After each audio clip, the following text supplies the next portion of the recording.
कचरा लोक कुठे ना कुठे परत टाकायला सुरुवात करतील, त्यासाठी पर्याय जागा. तर या बाबतीत नक्कीच पहिल्या प्रथम धन्यवाद देईन.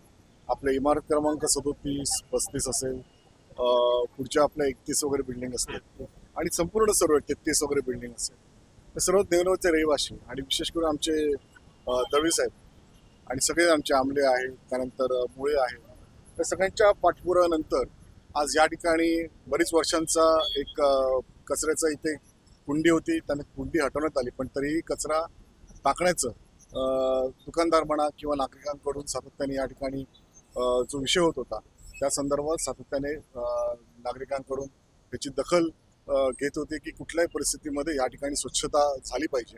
आणि म्हणून या ठिकाणी आता इमारत सुद्धा पुनर्विकास झालेली आहे, सगळे लोक सुद्धा या ठिकाणी राहायला आलेले आणि त्याच्यावर निश्चितपणे आपल्या सभोवतालचा परिसर चांगला असावा, स्वच्छ असावा, हे आता प्रत्येकाला रहिवाशांना वाटतंच. आणि खरोखरच त्या दृष्टीने प्रयत्न माझे चालू होते सातत्याने कचरा उचलण्याचे सुद्धा.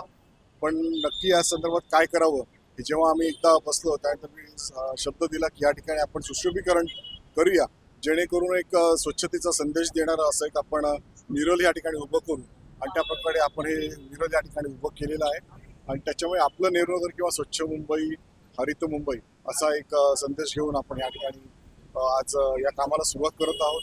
आज या ठिकाणी कचऱ्याचा जो विषय आहे तो निश्चितपणाने पुढे माझा अनेक संकल्पना त्याच्यामध्ये आहेत आणि ते कशा प्रकारे त्या कचऱ्यांची विल्हेवाट लावावी किंवा इथला जो कचरा इथे पडणारा आहे तो सुद्धा कशा प्रकारे त्याचं नियोजन करावं यासाठी लवकरच माझी पुढच्या आठवड्यामध्ये सहाय्यक आयुक्त किंवा अतिरिक्त आयुक्त यांच्याकडे बैठक आहे आणि निश्चितपणे या ठिकाणी संध्याकाळच्या वेळेला कसं नियोजन या ठिकाणी करता येईल गाडी ठेवून किंवा एक घंटा गाडी फिरून, तर त्या संदर्भामध्ये अधिकाऱ्यांशी विचारविनिमय सुरू आहे आणि नक्कीच अधिकारी सुद्धा सकारात्मक आहेत. आणि आपल्या नेहरू नगरामध्ये सुद्धा जो कचरा कित्येक टन हा आपल्या नेहरून जमा होतो त्याची सुद्धा विल्हेवाट कशी लावायची ह्याचं सुद्धा माझे नियोजन सुरू आहे. पण ते काम चांगलं आणि कायमस्वरूपी झालं पाहिजे या दृष्टिकोनातून आता मी प्रयत्न करतोय आणि निश्चितपणे त्या प्रयत्नाला सुद्धा यश येईल असं दिसतं. सर, आज स्वर्गीय बाळासाहेब ठाकरे यांची जयंतीनिमित्त सुशोभीकरण करण्यात आलं, काय संदेश? नक्कीच आपण बघितलं असेल हिंदुहृदय सम्राट शिवसेना प्रमुख बाळासाहेब ठाकरे हे स्वतः स्वच्छतेच्या बाबतीत आग्रही होते आणि ही जी घोषणा आहे ही त्यांचीच घोषणा, स्वच्छ मुंबई, हरित मुंबई, आणि मी स्वतः त्यांना खूप जवळून बघितलेलं आहे आणि त्याच्यामुळे त्यांची जी काही तळमळ होती मनातून की आपल्या मुंबईसाठी बाकीच्या गोष्टीत राहतच पण स्वच्छ असावी, पर्यावरण दृष्ट्या चांगली असावी, हरित असावी, या दृष्टिकोनातून त्यांची जी तळमळ होती ती अत्यंत म्हणजे कुठल्याही नेत्यापेक्षा उजवी होती. आणि त्यावेळी निश्चितपणाने आजचा दिवस जन्मशताब्दी वर्ष सुरू झालेला आहे साहेबांचं आणि नक्कीच या जन्मशताब्दी वर्षानिमित्त आम्ही सर्वजण नक्कीच पण करू की कुठल्याही परिस्थितीमध्ये आपला विभाग, आपला परिसर हा आपण स्वच्छ ठेवू. आणि म्हणून आजचा दिवस आम्ही निवडला, साहेबांच्या वाढदिवसाचं औचित्य साधून आजच्या या कार्यक्रमाचं नियोजन केलं. आमचं याचं आज मंगेशकडनं उद्घाटन झालेलं आहे आणि यापुढे इथे पूर्णपणे स्वच्छता राहील अशी अपेक्षा ठेवतो. खूप छान वाटते. आम्ही गेले म्हणजे नवीनच इथे कुर्ल्याला राहायला आलो, 33 नंबर बिल्डिंग मध्ये राहतो.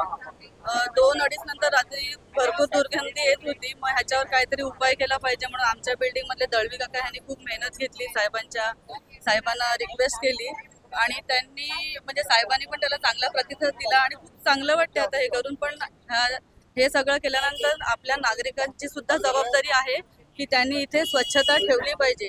नुसतं आपण दुसऱ्यांवर ब्लेम करून फायदा नाहीये.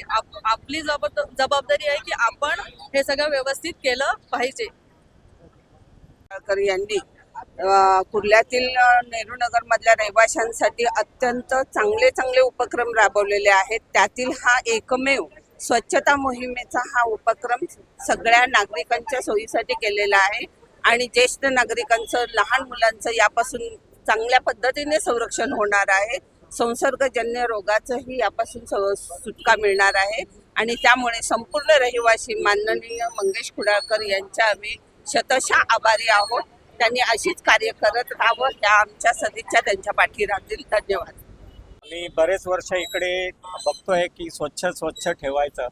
आता या प्रयत्नानंतर आता यापुढे स्वच्छ राहील याबद्दल आम्ही सगळ्यांना धन्यवाद देतो. प्रत्येकाने जाणीव करून घ्यावी की आपण मुंबईकर आहोत, आपण नेहरू नगरवाले आहोत आणि इथे स्वच्छ ठेवणं हे आपलं कर्तव्य आहे. धन्यवाद.